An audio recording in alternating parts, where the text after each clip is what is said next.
Olá, este é o Conexão Futura.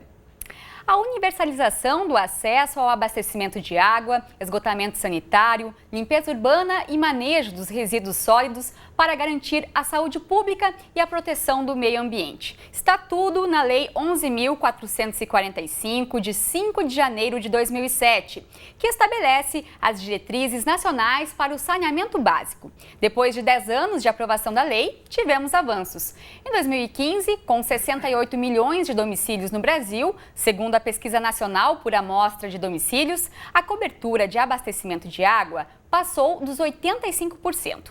Mas o acesso a todos os serviços em todas as casas ainda não é uma realidade. E é para falar dessas razões e também do que está dando certo que nós conversamos com o Joper Padrão do Espírito Santo, diretor nacional da ABS, e o Raul Pinho, engenheiro civil e embaixador do Trata Brasil, organização da sociedade civil de interesse público criada em 2007 e que discute saneamento básico e proteção dos recursos hídricos.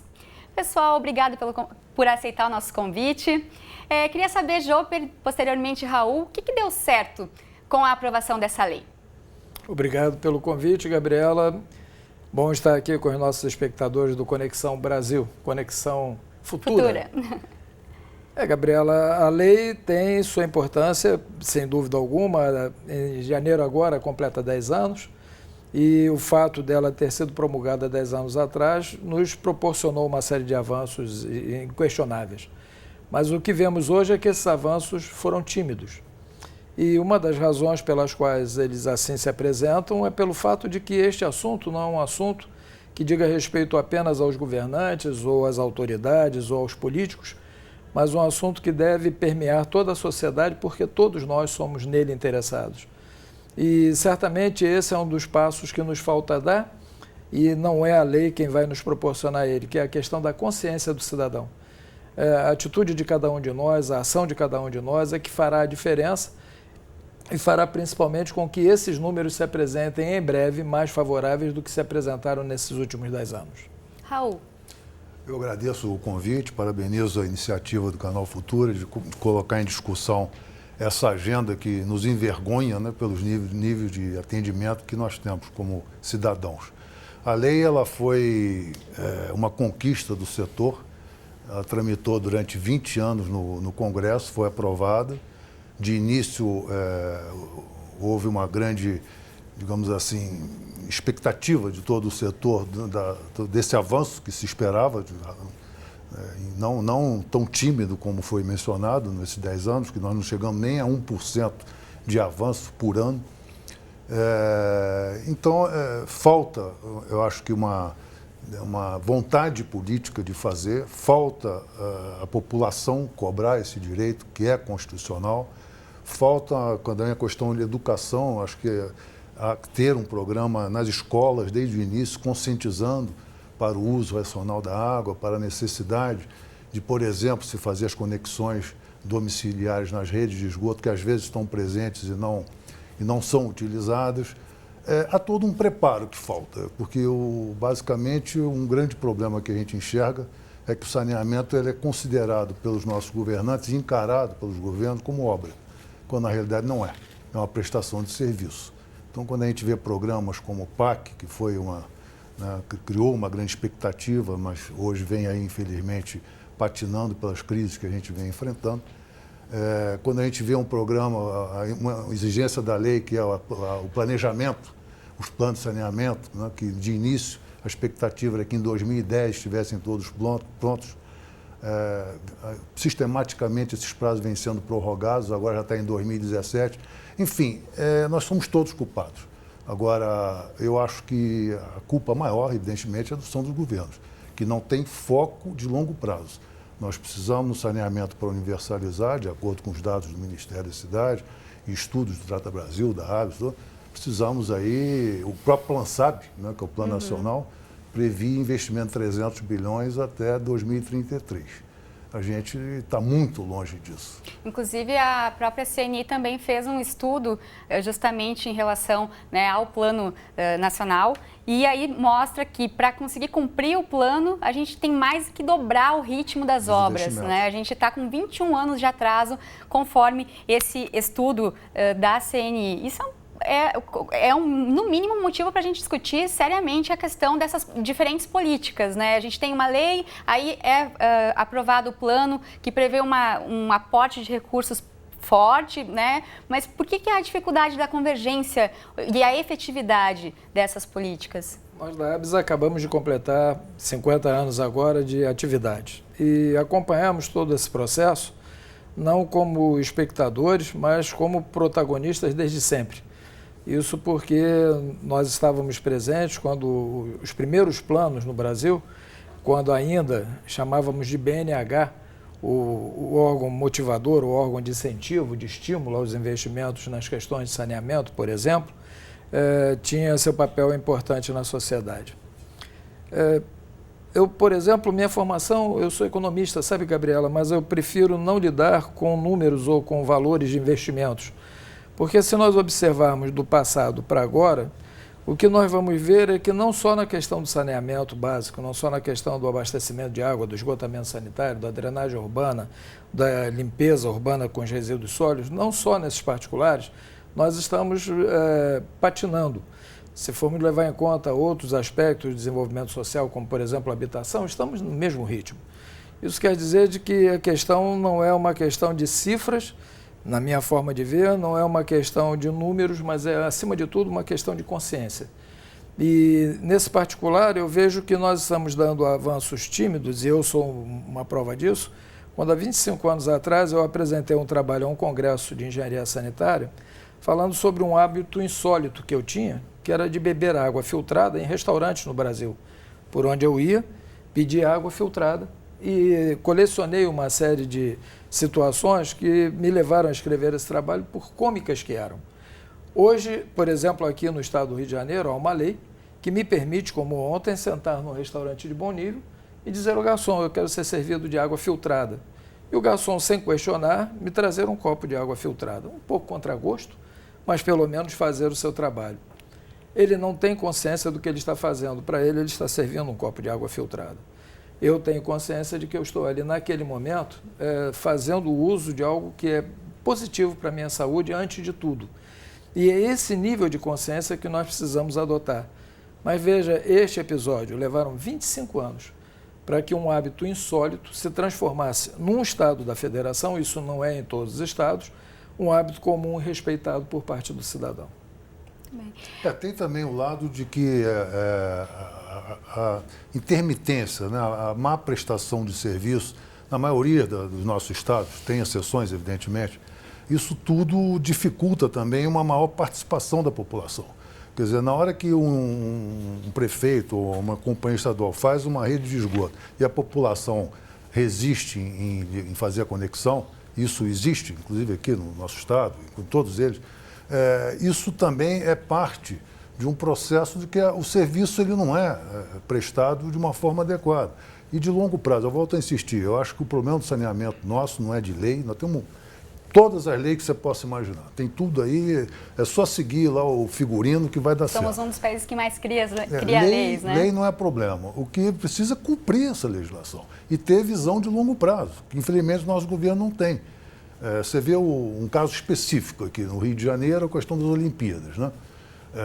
É emblemático. Né? Perdemos uma oportunidade. Nós tivemos todo o apoio no estado do Rio para ter a Baía de Guanabara despoluída, com empréstimos do Banco Interamericano e tal, e a coisa não andou. Não andou por quê? Porque não é prioridade política, infelizmente. Quer dizer, tem dificuldades? Tem, mas a dificuldade da empresa estadual, é a dificuldade das prefeituras, do próprio estado, licitações, que é uma lei muito arcaica, tem que ser modernizada. Fomos pegos aí por esse processo todo que nós estamos vivendo no Brasil hoje, que ia prejudicar as empresas também, as empreiteiras, então nós estamos vivendo um momento diferente, né? Mas isso é recente, a lei, nós estamos falando de 2007. Então, de 2007 até 2012, 2013, nós não tínhamos problema, nós Poderiam temos ser hoje. feito mais, né? Poderia ter feito mais. Mas é assim, muda governo, aí a coisa trava, recomeça. Não há continuidade. Quer dizer, a gente não consegue passar esse bastão de um governante para outro, comprometendo uma agenda que nós precisamos de 40 anos para servir a toda a população. Essa questão que o Raul aborda das Olimpíadas no Rio de Janeiro, eu vejo como emblemática. Ela pode ser representativa da questão nacional, porque assumem-se compromissos, e no caso foram compromissos internacionais, compromissos que, pelos números, eram factíveis, mas que, por falta de vontade e determinação, foram levados a cabo. Exatamente. E isso talvez nos faça compreender por que os avanços tímidos que tivemos na região sudeste, no caso, em se tratando dessa análise desses 10 anos, são incomparavelmente baixos, mas mesmo assim maiores do que os que tivemos na região norte. Isso sim. Porque na região norte, essa questão... As dificuldades são maiores ainda. Né? As dificuldades são maiores e a conscientização é menor. Então, na contramão das dificuldades, nós temos a falta de conscientização que se soma a essas dificuldades. Ainda tem a questão climática também, de escassez hídrica, que ainda torna essa agenda no Nordeste e Norte, não tanto no Norte, mas no Nordeste, ainda mais difícil. Vou convidar vocês, e junto com o pessoal que está em casa, a assistir o caso do Vale de São Francisco, mais precisamente nos municípios de Petrolina, em Pernambuco, e Juazeiro, na Bahia. A equipe da TV Caatinga foi a campo para verificar como está a situação do saneamento básico por lá. Vamos conferir. Quando falamos em saneamento básico, pensamos logo em esgoto. Mas saneamento é muito mais que isso. Saneamento é o conjunto de ações ou de medidas sobre o meio físico e que tem por finalidade evitar doenças, a promoção da saúde e a melhoria da qualidade de vida da população e da produtividade dos indivíduos. E essas ações estão relacionadas ao tratamento da água, ao esgotamento sanitário, ao manejo de resíduos sólidos e à drenagem e à limpeza urbana. Essas medidas são essenciais para manter a qualidade de vida da população e a preservação do meio ambiente. Mas o acesso a esses serviços não chega a todos. Aldenice faz parte dessa parcela da população que não tem acesso à rede de coleta de esgoto. Ela mora no bairro Antônio Guilhermino, em Juazeiro, e desde 2012 passou a se aprofundar sobre as questões ambientais, através de um grupo de moradores e entidades que formam hoje o Movimento Popular da Cidadania. Como as nossas comunidades são sujas, como as nossas comunidades têm esgoto, quando chove, que deveria ser uma alegria no sertão, porque é na área rural, na área urbana vira um caos, né? A gente até se assusta quando as pessoas dizem assim, o mau tempo, quando o tempo está se preparando para chover. Isso é até uma ingratidão, né? Quando o sertanejo reclama do mau tempo, porque a rua vai ficar alagada. A gente tem algumas doenças que são relacionadas diretamente ao contato com a água, como a gastroenterite, as diarreias, a leptospirose. Você tem algumas doenças mais associadas. Mas se a gente analisar de um modo geral, todas as doenças infecciosas e parasitárias, elas estão relacionadas à falta de saneamento. Os dados que estão disponíveis nos sistemas de informações do SUS, que é o DataSUS, que você pega os dados de internamento e de óbito de todos os municípios brasileiros. Então, se você analisa Juazeiro e Petrolina e você analisa doenças infecciosas e parasitárias, o que é que aparece? A diarreia e a gastroenterite, elas são responsáveis por mais de 20% das causas de internamento. E, principalmente, o grupo mais afetado são as crianças até 9 anos de idade. Muito bem, então a gente tem aqui só um exemplo de tantos que o nosso país registra, não é mesmo, Raul?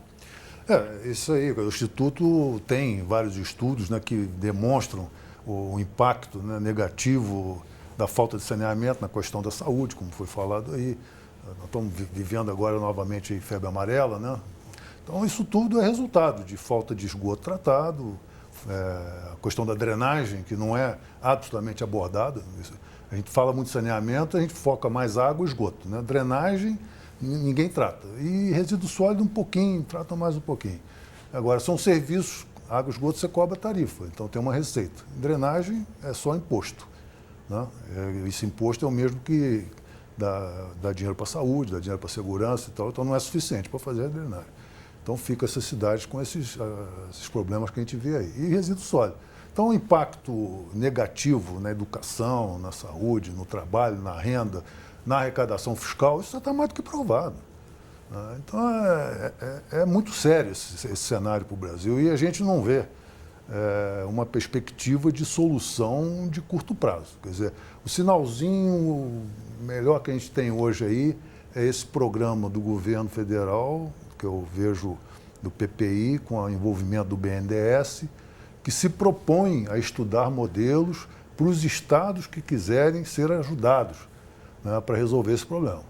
Então, hoje já tem 17 estados que aderiram, o Rio de Janeiro está avaliando, está estudando, mas é um processo que eu acredito que possa ter um resultado. Pelo menos você vai ter nos estados que aderirem, o BNDES vai arcar com esse custo, né, aportar recursos para fazer os estudos, a gente vai ter modelos. Não digo que seja de privatização, acho que não vai resolver também. Não vai, privatizando você não vai resolver tudo. Mas é uma parceria público-privada, uma concessão. Ou seja, o que fazer a longo prazo para resolver, minimizar esse problema.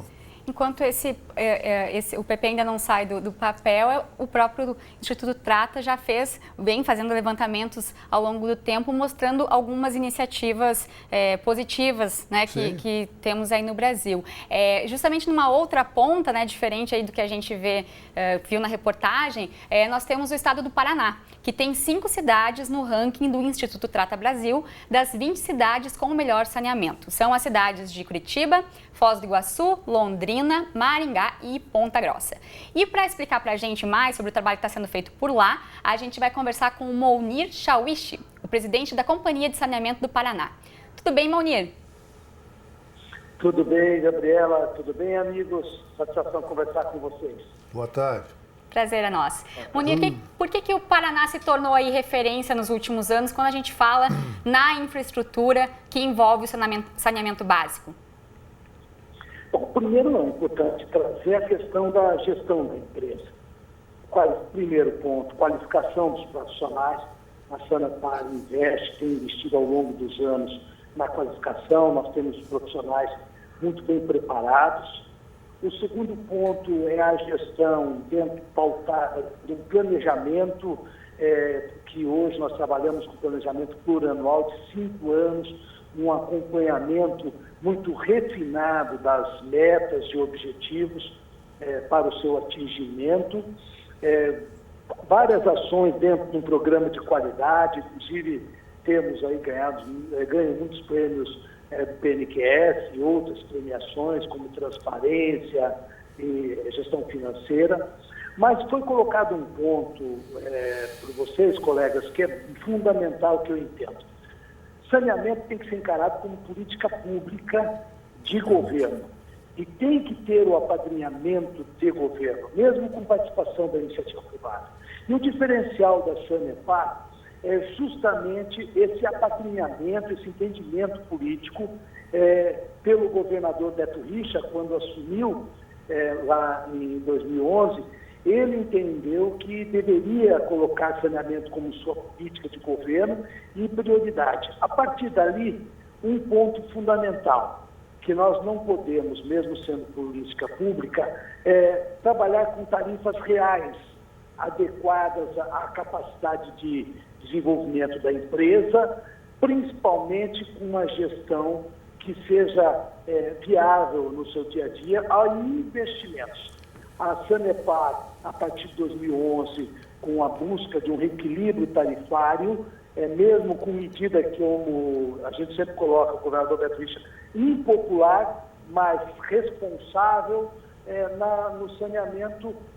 No Paraná, nós passamos, a partir de 2011, ter uma capacidade de investimento, para vocês terem uma ideia, nos últimos 5 anos, mais de 3,3 bilhões, somente para agora, esse ano, 1 bilhão.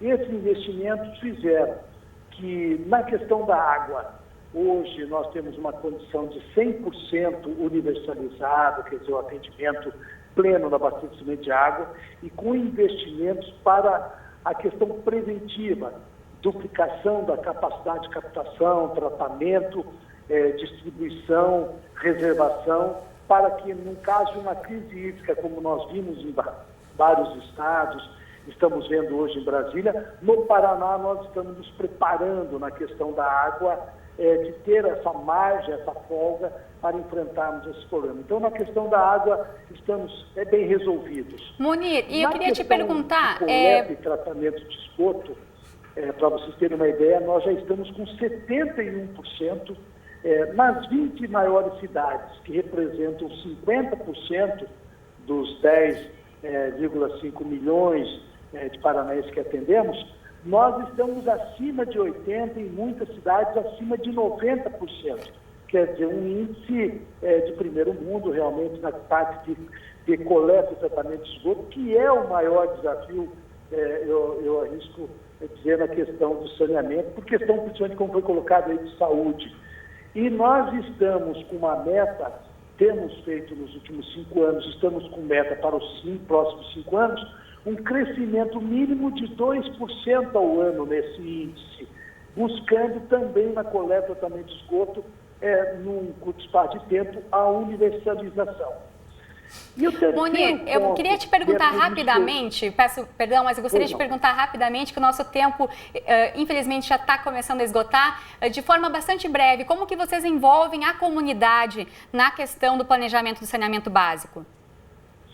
Nós temos todo um diálogo, nós temos uma estrutura dentro da empresa, através da diretoria de meio ambiente, onde nós criamos uma relação com a comunidade. Primeiro, os contratos que nós temos, eles são discutidos com o poder público, prefeitos, vereadores e comunidades, com metas claras e objetivas, e, além disso, um processo de educação ambiental. Hoje nós temos várias formas, ônibus temáticos, cinema 3D, nós temos uma política de revitalização de rios, temos gestores de relações com a comunidade, onde nós trabalhamos também a conscientização e a participação da comunidade. Perfeito. Munir, muitíssimo obrigado pela sua participação conosco aqui no Canal Futura. Obrigado a você, a todos, e torço para que realmente, como foi colocado, e reforço, que os governantes vejam o saneamento como, de fato, política pública e passem a priorizar e apoiar o saneamento nesse país, porque não é só questão de saneamento, de investimento, mas de saúde, principalmente, porque a cada R$1 que se investe em saneamento, se economiza 4 com despesa de saúde. Bem lembrado. Obrigada, Munir. Gente, realmente a gente está acabando, mas eu queria fazer uma última pergunta de forma muito breve. Quando a gente fala em saneamento e os estudos, a gente fala sempre muito nas cidades. A gente consegue ter uma visão de como está essa questão no interior do nosso Brasil, nas áreas rurais? Eu vejo que o presidente da Sanepar agrega para nós aqui dois aspectos relevantes. Primeiro, da eficácia da gestão. Mais do que plano, mais do que tudo. A eficácia da gestão dos serviços de saneamento hoje é o que está em xeque. E como nós conseguimos otimizar os recursos que temos para fazer com que eles alcancem uma população numericamente cada vez maior.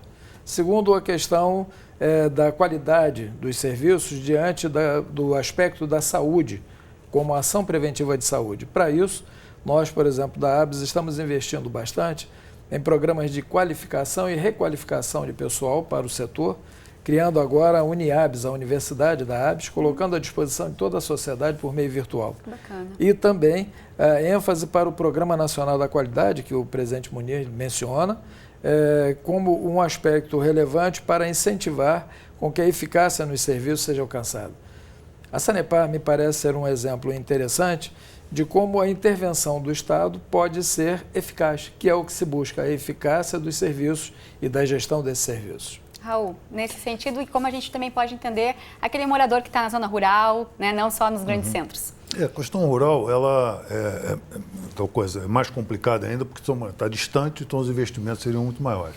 Mas, por outro lado, por não haver adensamento, quer dizer, soluções locais, como às vezes a própria fossa filtro e tal, bem operado e com manutenção, pode atender. O grande problema que eu vejo, inclusive na questão de saúde, são nos grandes centros urbanos, nas grandes aglomerações, né, que a gente vê em todas as nossas cidades, principalmente nas áreas periféricas, o grande problema. Rural é problema, sim, a questão de água, né? A questão do esgoto, eu vejo que com soluções locais pode ser atacada. A Sanepar é uma referência nacional, assim como outras 2 ou 3 empresas estaduais no Brasil, né? Infelizmente, a grande maioria está realmente devendo muito a todos nós, aí principalmente na questão da coleta e tratamento de esgoto. Perfeito. E não esquecer de drenagem, né? Que eu acho que é uma agenda que passa meio que despercebida, né? E a gente só lembra na hora que tem as grandes enchentes na cidade. Enchentes. Muito bem. Pessoal, agradeço muito a atenção de vocês, pela participação, pelas informações. Infelizmente, eu tenho que encerrar, mas fica o convite para você acessar novamente o Conexão Futura no Futura Play e saber mais dessa discussão. Lembrando sempre que o Conexão Futura vai ao ar de segunda a sexta na tela do canal Futura e a qualquer hora do dia e da noite, como eu falei, no futuraplay.org. Até a próxima!